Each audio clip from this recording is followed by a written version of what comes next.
Welcome everybody to our second episode of Sparkette. Hopefully you caught our last episode where we talked a little bit about your booth design and really how to maximize your experience at OCALICON.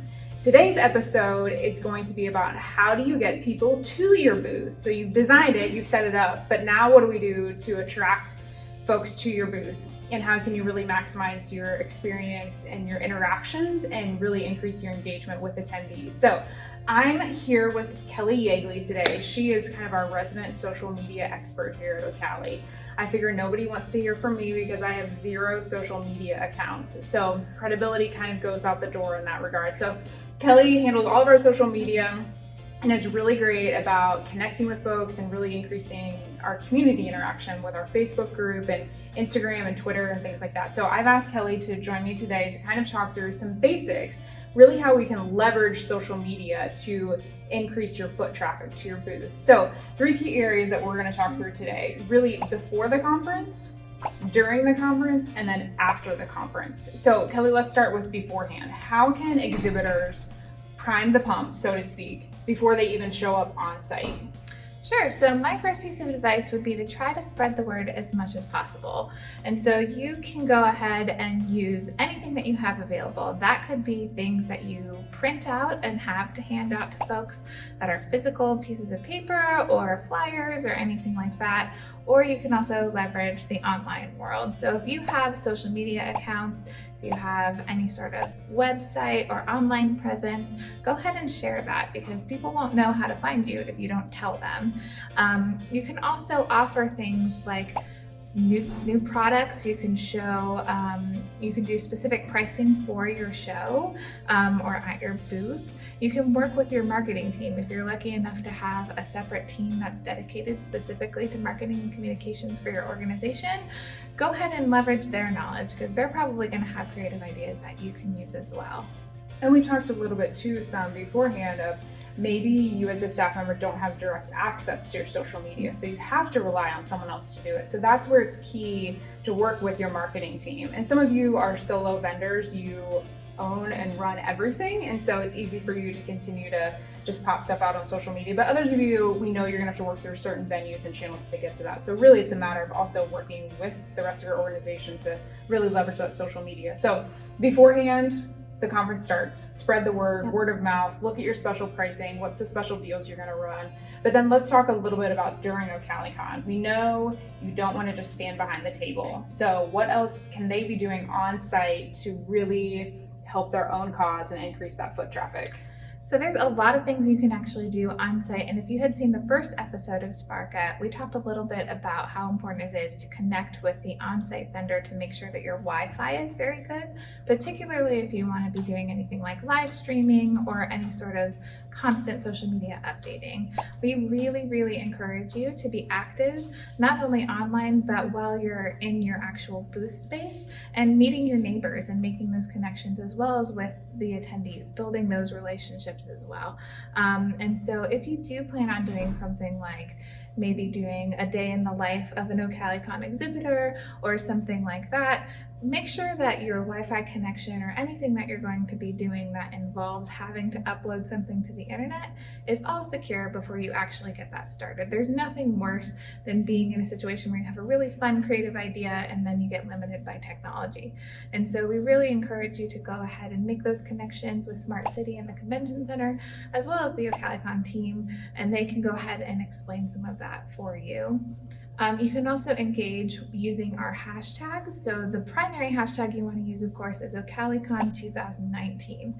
We also have several other hashtags that you'll see, including inspiring change and promoting access. But really, if you want to be involved in the larger conversation, go ahead and tag us with the OCALICON 2019 hashtag, as well as tagging us via our @OCALI official social media channels.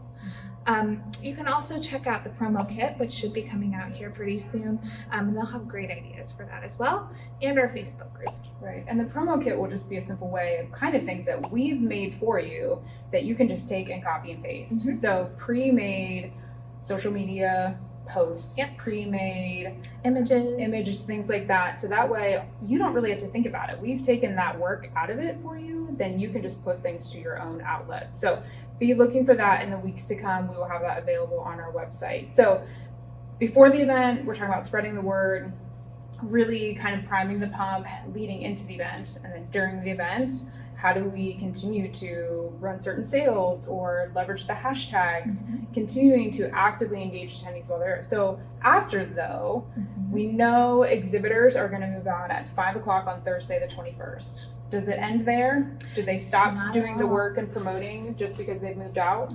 Yeah, I think that this is a great opportunity during the event to build relationships. And then, of course, you don't want that to stop just because the event maybe had ended.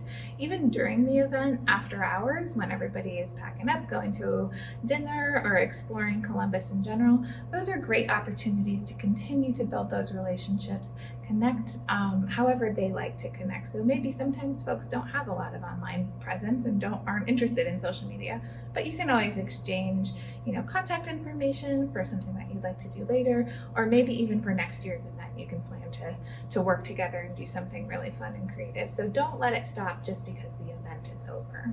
So a key area that we focus on, especially as an organization, not only because it's actually the focus of our work itself, but really in practice, is accessibility.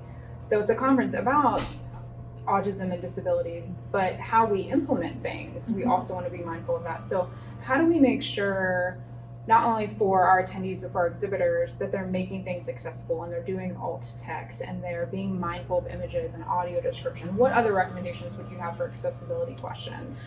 So you just mentioned some really easy ways that you can make your content more accessible. Now, of course, this is talking about social media and online work.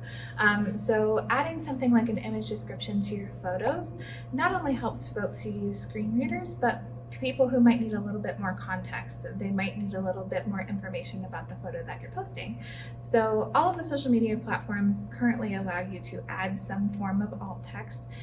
We can include some links in either the description box or the status update to help get to those resources. It's way too much to get into in a short video like this, but there's lots of good resources out there for web accessibility and social media accessibility.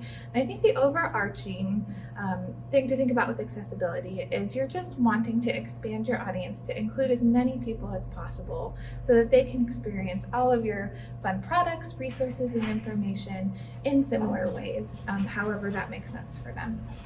So thanks, Kelly, for some really great tips. Like we said, before, during, and after, those are the three key areas where you can work on increasing your engagement with your attendees. And really, in a lot of ways, you can do that through your social media outlets. There are, of course, other ways that we can look at, whether you have coupons physically in the booth or you're running some paper products, things like that. But still, three key touch points that you want to really think through strategically before you show up on site. So that way you can make sure you get all the traffic that you can at your booth during the event.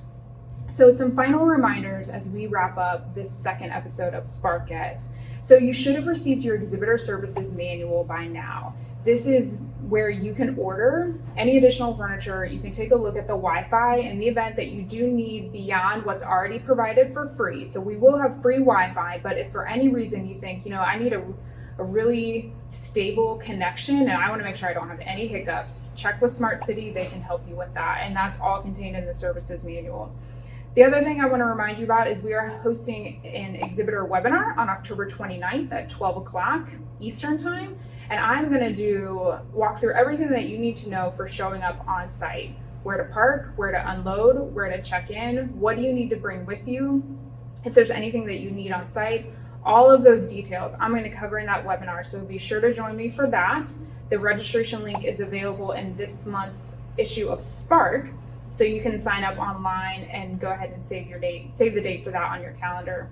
And then, of course, one of the things I want to be sure to tell you about is we have a brand new conference app, which we are very excited about, and you should see yourself already listed in the app. We've put all of our exhibitors in there, and this is also where we are going to run our scavenger hunt. So if you've participated in the past, you may remember that we would do basically a passport card.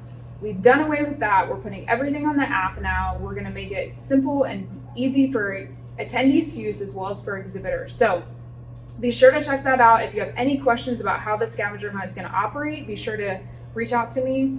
And then the last thing I want to mention is we will have lead retrieval devices available for purchase.